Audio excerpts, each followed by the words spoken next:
अगर राउर डाले के बानू हां बोलो तो जौन हम कहते नहीं तो रउआ डाली का डाली बोलो रंग डाले के बाद रउआ लाल का पियर का मत डाली उजर का डाली काहे उ बड़ा पड़पड़ाला उजर का ए जीजाजी बोलो राउर अगर डाले के बानू हां तो रउआ उजड़ के डाली बड़ा मुलायम रहेला केने से डाली हो हाँ तब तू ना जनबू तक के जानी हमने के तो लइका बनी जाओ हां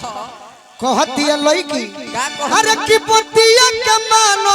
बेसी बनो जानी जीदी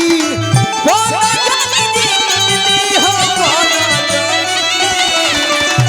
अरे जुल्म हो जाई जदी देख ली है दीदी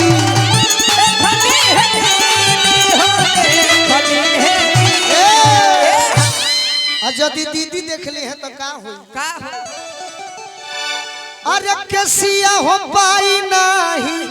अरे सूलहा हो होली हो अनिरुद्ध भैया कही है करे बतिया के बना के कैसे कैसे है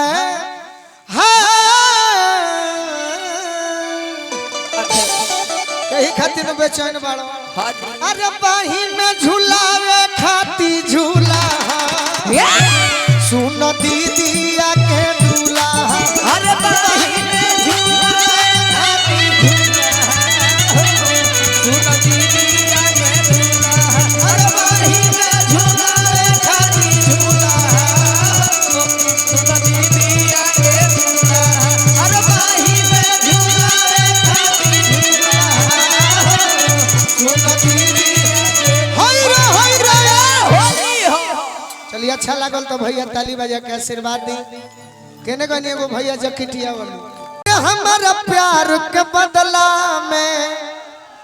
ई सुना दो तने हम पीए साहब के समझ ली हेलो अनुपमा जी हमारे दिल्ली के भाजपा के प्रदेश मंत्री और हमारे स्वर्गीय श्रीकांत भारती जी सिवान निवासी जो इस दुनिया में नहीं है स्वर्ग सिद्धार्थ के पुत्र जो वार्ड पार्षद थे पूर्व में सत्यम भारती जी और उनका जो गोलू भाई जो गीत का फरमाइश किए ना आपसे वही गीत वो आपके साथ गाना चाहते हैं सत्यम जी तो सत्यम जी को हम आवाज देंगे आइए अपने सुरमई शाम को आज सजाएंगे अनुपमा जी के साथ सत्यम जी जरूर मैडम बहुत गीत तो गावे ना आवेला लेकिन ये बात के आज ये मंच पर खुलासा करतनी कि रउआ पहला फीमेल सिंगर बानी जोन भोजपुरी के तरफ हमरा के अग्रेसिव कहनी भोजपुरी सुने पर हमरा के मजबूर करनी। थैंक यू ये हिंदुस्तान की माटी है विभिन्न तरह के लोग हैं और आप जैसे कलाकार इस धरती पर सरस्वती का अनुभूति कराते हैं कहते हैं कि इबादत इश्क गुरूर ईमान है मेरा सही इबादत इश्क गुरूर ईमान है मेरा ये मुल्क है मेरा हिंदुस्तान है मेरा बोलिए ओम नमः पार्वती पते हरा हरा महादेव की जय हो तथास्तु कन्या हेलो अच्छा एजा माइक वाला लोग से कहे के चाहते नहीं कि मैडम लेकिन आवाज सुरीला नहीं के तमन्ना रहे मैडम के साथ गीत गावे के लेकिन तरीका रहुआ लोग भरे लोग माइक में नहीं गई अच्छी बात है तनी सुर देम लोग भाई तनी तनी बेसुरा बात तनी छुप गोलू भैया जाए ऐसा लग रहा है कि पिछले 20 साल पहले कुंभ के मेले में हम भाई बहन हो गए थे लेकिन बहुत स्वीट है आप और अच्छा गाई ना मैं हूँ आपके साथ अभी आपने बोला कुंभ के मेले में हम लोग बिछड़ गए थे हम इस पे एक शेर कहना चाहते हैं आप पर और प्रेम जो है वो अपनी पत्नी से भी होता है मासूका से भी होता है बहन से भी होता है बिल्कुल तो हम कहना चाहते हैं कि आपको महसूस करना ही तो इश्क है आपको महसूस करना ही तो इश्क है छूकर तो मैंने उस खुदा को भी नहीं देखा है आज तक वाह तो कहे एक बार थोड़ा सुर दे के हेलो जिया देश अनुपमा जी और सत्यम जी आप दोनों भाई बहन लग रहे हैं मैंने वही बोला आप दोनों का हाइट सेम है और चेहरा भी हम सेम है मैंने इनडायरेक्ट में कहा ये डायरेक्ट वे में कह रहे हैं बस। अंतर है सर, लेकिन ये बहुत माइक का अच्छा आवाज कट रहा है यार। थोड़ा ईगो आप बढ़ाइए। दोनों का ना एकदम भाई बहन जैसा गोलू जोड़ी भी लग रहा हम है। और गोलू भाई कभी कभी लग जाते हैं। गोलू भैया के छोटे भाई हमहू लागतनी, हाइट छोट बा, बाकी मटेरियल तो सेम बा। गोलू भाई तो मंच बहुत के अच्छे स्टार हो होंगे। भैया आप। अरे हमको जब गोलू भाई मंच पर होला तो वो स्टारे बुझा क्या बोल रहे भाई? कुंभ में मिला रहू ना 20 साल पहले। पिछड़ल रही, मिलल ना रही, मिलल बनी आज। बिछड़ गई रहली 12 वर्ष पहले। अगला साल कुंभ में यो हम नागा साधु बन के मिलो। वाह बहुत सुंदर। वो गोरियारे वाला जो टान है वो आप ही के लिए बना है, वो आप लगाइए। नहीं मेरी स्किल रहेगी तब ना हम कर पाएंगे। शीशा पे ना। जियत हाँ रुके रुके रुके रुके। और जिस बाइक गुम हुआ था वो मिल चुका है। कि जियते सररिया बेजान लागे गोरी रे।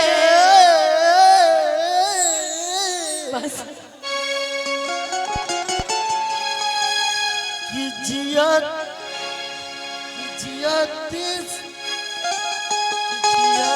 सरिया बेजान लागे गोरी रे। कहार भाई तहार जरूरत बा। क्या बात है मोहम्मद रफी? तोरा बिना दुनिया वीरान लागे गोरी रे। ये दिल ना लगई हाँ हेरू जानी आई हाँ अब जा जा जा जा भुला जही हाँ अब जा जा जा जा भुला जही हाँ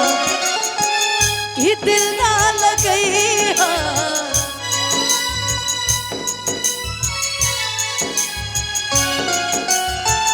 ये दिल ना लगई हाँ हेरू जानी आई हाँ अब जा जा जा जा भुला जई हाँ अब जा जा जा जा भुला जई हाँ मेरा दिल भी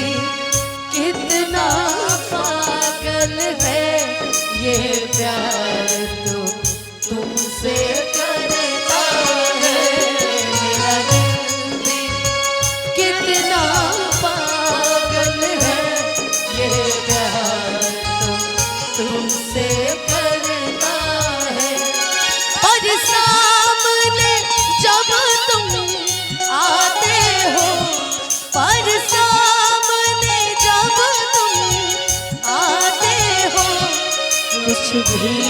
कहने से डरता है ओ मेरे साजन ओ मेरे साजन साजन साजन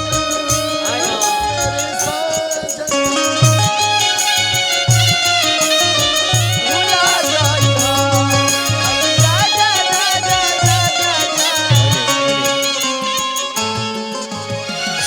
आप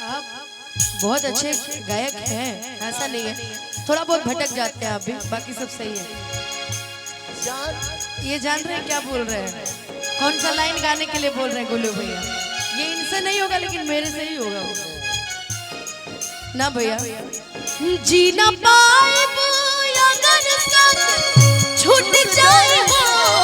तो से नहीं के बंधन से छूट जाए हो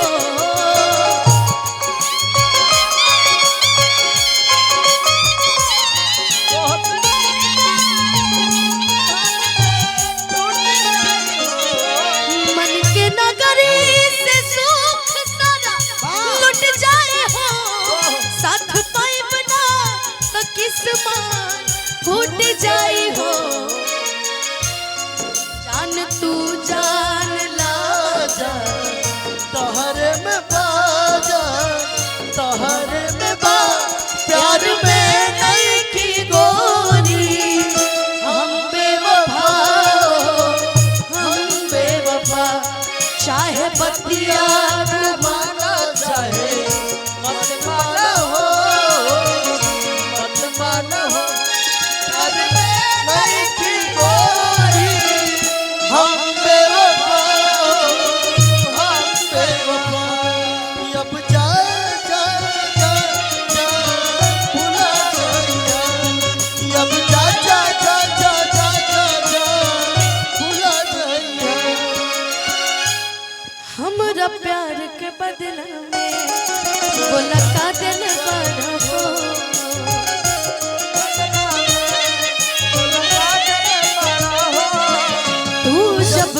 बड़ा हो तो दगा दिल बड़ा हो